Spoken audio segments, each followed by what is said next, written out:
আচ্ছা, আমার কাকে জীবনসঙ্গী বানানো উচিত? আমি যাকে ভালোবাসি তাকে, না যে আমাকে ভালোবাসে তাকে? আপনি যাকে ভালোবাসেন তাকে জীবনসঙ্গী করা উচিত নয়। আপনাকে যে ভালোবাসে তাকেই জীবনসঙ্গী করা উচিত। তাহলে জীবনটা সুখময় হয়ে উঠবে, জীবনটা উপভোগ করতে পারবেন। আর একটু ক্লিয়ার করে বলি, মনে করেন আপনি একটা নৌকায় আছেন, নদী পার হবেন। নদীর কিনারায় দুইজন ব্যক্তি দাঁড়িয়ে আছে। একজনকে আপনি প্রচন্ড ভাবে ভালোবাসেন, যাকে নিয়ে আপনার শত শত স্বপ্ন ঘেরা, যাকে ছাড়া আপনি বাঁচবেন না। আর একজন ব্যক্তি যে আপনাকে প্রচন্ড ভাবে ভালোবাসে, আপনাকে নিয়ে তার শত শত স্বপ্ন ঘেরা, আপনাকে ছাড়া সে বাঁচবে না। কথা হলো, নৌকায় যে কোনো একজন ব্যক্তিকে তুলতে হবে।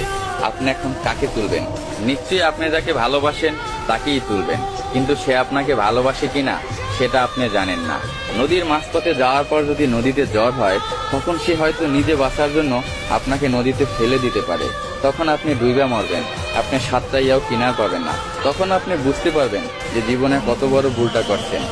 আপনাকে যে ভালোবাসে তাকে যদি আপনি নৌকায় তুলেন, আর নদীর মাঝপথে আইসা যদি জ্বরও হয়, সে কখনোই আপনাকে ছাইরা যাবে না, কখনোই আপনাকে ফালাইয়া যাবে না। বাঁচতে হইলে দুজন একসাথে বাঁচবে, মরতে হইলে দুজন একসাথে মরবে। আমাদের যে ভালোবাসে তাকেই আমাদের লাইফ পার্টনার করা উচিত। তাহলে আমাদের জীবনটা সুন্দর হবে, আমরা জীবনটা উপভোগ করতে পারবো, হাসি খুশি ভাবে দিন কাটাতে পারবে। কিন্তু আমরা সব সময় ভুল সিদ্ধান্ত নিয়ে থাকি, যে কারণে আমাদের জীবনে এত দুঃখ, এত কষ্ট।